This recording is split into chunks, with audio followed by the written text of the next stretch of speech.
ഭരണാനുഭവങ്ങൾ ജനങ്ങളുടെ മുമ്പിലുണ്ട്.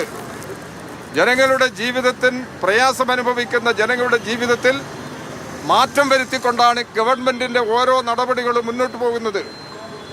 ജനങ്ങൾക്ക് ആശ്വാസം നൽകുന്ന ജനക്ഷേമ നടപടികൾ, വികസന പ്രവർത്തനങ്ങൾ, ഇതെല്ലാം ഇടതുപക്ഷ ജനാധിപത്യ മുന്നണി ഗവൺമെൻറ് തുടരുക തന്നെയാണ് ചെയ്യുന്നത്. അത്തരമൊരു സാഹചര്യത്തിൽ ജനങ്ങളെ തെറ്റിദ്ധരിപ്പിക്കുന്നതിന് കളവ് പ്രചരിപ്പിക്കുക, അതിൻ്റെ നേതൃത്വം പ്രതിപക്ഷ നേതാവ് ഏറ്റെടുക്കുക, ഇതാണ് ഇവിടെ സംഭവിച്ചുകൊണ്ടിരിക്കുന്നത്.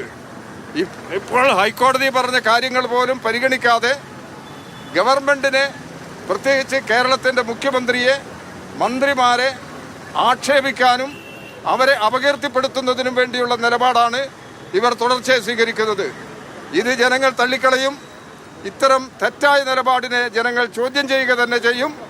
ഇടതുപക്ഷ ജനാധിപത്യ മുന്നണി ഗവൺമെൻറ് ജനങ്ങളുടെ വിശ്വാസത്തിനനുസരിച്ചുള്ള നിലപാടുകൾ തന്നെയാണ് സ്വീകരിക്കുന്നത്.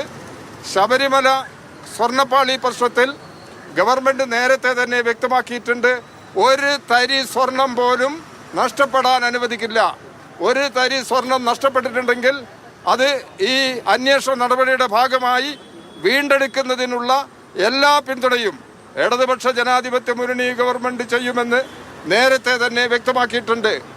ഈ സ്വർണ്ണപ്പാളി ഇടപാടുമായി ബന്ധപ്പെട്ട് ആരെങ്കിലും തെറ്റ് ചെയ്തിട്ടുണ്ടെങ്കിൽ ആ തെറ്റ് ചെയ്ത ഒരാളെപ്പോലും കേരളത്തിലെ ഇടതുപക്ഷ ജനാധിപത്യ മുന്നണി ഗവൺമെൻറ് സംരക്ഷിക്കില്ല. ഹൈക്കോടതി നിർദ്ദേശത്തിൻ്റെ അടിസ്ഥാനത്തിലുള്ള അന്വേഷണ നടപടിയെ ഇപ്പോഴും കേരള ഗവൺമെൻറ് അംഗീകരിച്ച് അതിന് സഹായകരമായ നിലപാട് തന്നെയാണ് തുടരുന്നത്. നിയമവ്യവസ്ഥ പാലിച്ചുകൊണ്ടുള്ള എല്ലാ നടപടിയും സ്വീകരിക്കാൻ കേരളത്തിലെ ഇടതുപക്ഷ ജനാധിപത്യ മുന്നണി ഗവൺമെൻറ് സന്നദ്ധമാണ്.